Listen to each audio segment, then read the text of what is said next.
What's going on, guys? It is Tuesday, August 13th. You can call this video my return or the comeback to YouTube. All jokes aside, this platform has been real good to me. I look forward to using it more over the upcoming months. I want to talk NFL picks and just some general football thoughts, but first I thought it'd be nice to just put a bow on Olympic basketball. Team USA 98 to 87 over France in the gold medal game. Kudos to France. Kudos to any team that's putting up a fight against Team USA. Wembenyama was spectacular in that game. It felt like he came through with a big stop or came through in transition and knocked down a three or made a big play every time the Team USA was taking momentum and kind of starting to run away with the game. Wembenyama always had a response. On the Team USA side, Steph Curry was brilliant down the stretch. LeBron won MVP. I'm not going to make a fuss about it, but I do think when you put up 60 points and make like 17 threes in the two biggest games of the tournament, that you should probably win MVP. I thought that Team USA was kind of playing through LeBron, and I don't want to say it was political, but it was like they were really working it through LeBron and making sure LeBron was the face of it all. And I think Steph Curry was amazing in those two games, and without him, you don't get it done. So I thought Steph Curry should have been MVP, but that aside, they got a lot of great contributions. Kevin Durant was great coming off of the bench, and then he started in the gold medal game, of course. Anthony Davis brought some good production. Embiid was struggling throughout the tournament, but had a big game against Serbia down the stretch. Of course, I talked about that on my Twitter feed. And Devin Booker was really the unsung hero. Devin Booker's really like the prototype shooting guard. He gives you a lot, like everything that you could ask for out of an off guard. So you really can't complain with him as a complementary piece next to guys that are going to be ball dominant, because he's just going to find a way to make an impact one way or another throughout the flow of the game. So I thought the Team USA, it was kind of bittersweet because it was really nice to see these guys get to play with each other, and even Steph and KD getting to reunite was pretty cool to see. And it sucks that it's coming to an end. It also sucks that as I look at the landscape of basketball, it's hard to imagine that Team USA, like, there's a real chance that they're not going to win the gold in 4 years in LA in the next Olympics. Like, that's really dangerous. It looked like it took everything out of these guys to pull this one off. And, assuming that Bron, Steph, and KD don't play in the next Olympics, you know, the top five players in the NBA right now, to me, are all international players. And, for what it's worth, my list right now is Jokic 1, Giannis 2, Luka 3, Embiid 4, and SGA 5. I think Jokic is cemented at number one for me right now, and I think Embiid at number four due to the durability issues and lack of playoff success. I think he's locked in at number four, and I think SGA, as he's coming up and as OKC is going to make a lot of noise this year, I think he's currently cemented at number five for me, but has a chance to go up higher. Luka and Giannis, I said Giannis 2, Luka 3. I kind of flip flop with that every day. I was kind of early on last season saying like, hey, Luka might just be the best player in the league. Like maybe he's second after Jokic, but I do like that, he's more aggressive looking for his own on offense, and that he's a perimeter player doing it. And, you can't really stop a perimeter player from getting the ball in the same way that you can provide ball denial for a big man, and a big man has to rely on a guard to kind of feed him the ball a little bit. But I think maybe Giannis doing it on the defensive side maybe gives him the number two nod for me right now. But Luka, once again, there's no real counter for him on offense. There's no stopping him. He's going to get what he wants, and he can put the team on his back offensively. But no matter how you really list it, the top five players are international players, and that worries me. Like Steph, KD, and Bron as a trio were able to come together and use their basketball IQ and their skill to make it all work. But without those guys in the next Olympics, I don't know if we can really withstand some of these international teams that just have so much chemistry and camaraderie. I mean, you see it when these guys play with each other. There's just so much flow within their offense. So that worries me a little bit. But, the USA is still the home to the best basketball players overall. I think that overall we still are the number one country. It just worries me that in the next 4 years,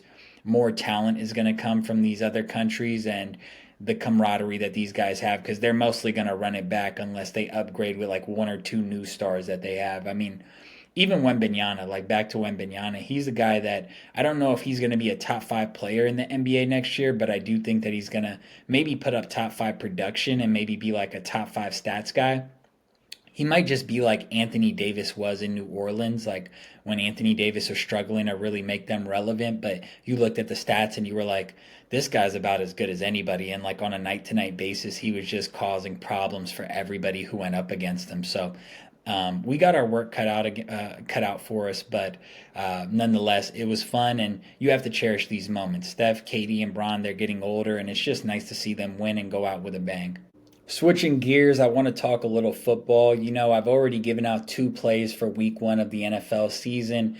I can't wait for NFL football just like the rest of you guys. The first two plays I gave out opening night, Kansas City, minus 140 on the money line. Last I saw, it was minus 164 on FanDuel for the money line. So we got good pricing there. I think it's very important in football that you get good pricing and that you get good CLV.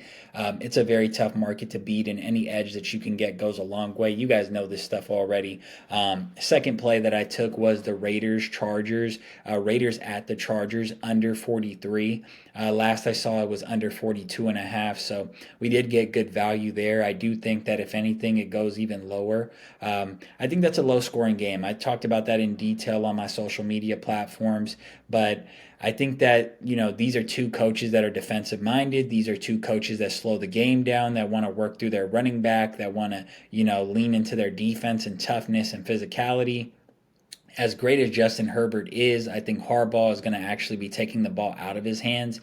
You see, they lost their two wide receivers and they lost Eckler. I don't think this team is just going to be leaning into Justin Herbert to try to save them in the ways that they were last year and throughout his career, where really it was him trying to bail them out because of all the mistakes their coaching staff was making and the struggles their defense was having to get stops. I think this team's going to have a whole different identity. And on the Raiders side, Antonio Pierce, very conservative head coach, a guy who's going to look to kick the field goal before doing anything aggressive.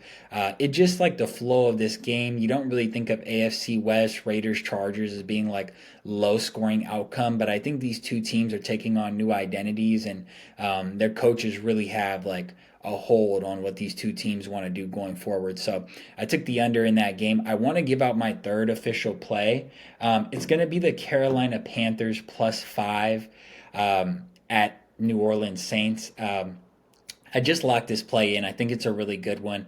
Carolina, they signed multiple offensive linemen. They drafted O-line. They drafted a wide receiver, Xavier Legette, who may be out to start the season, but he's 6'3", runs under a 4'4", sub 4'4".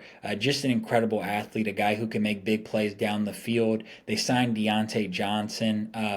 They also got Dave Canales, I believe I'm pronouncing it right, from the Tampa Bay Buccaneers. He was the OC that really got Baker going last year. Now he's coming to be the head coach for Bryce Young, try to save the offense a little bit. Last year, Bryce Young was set up for failure.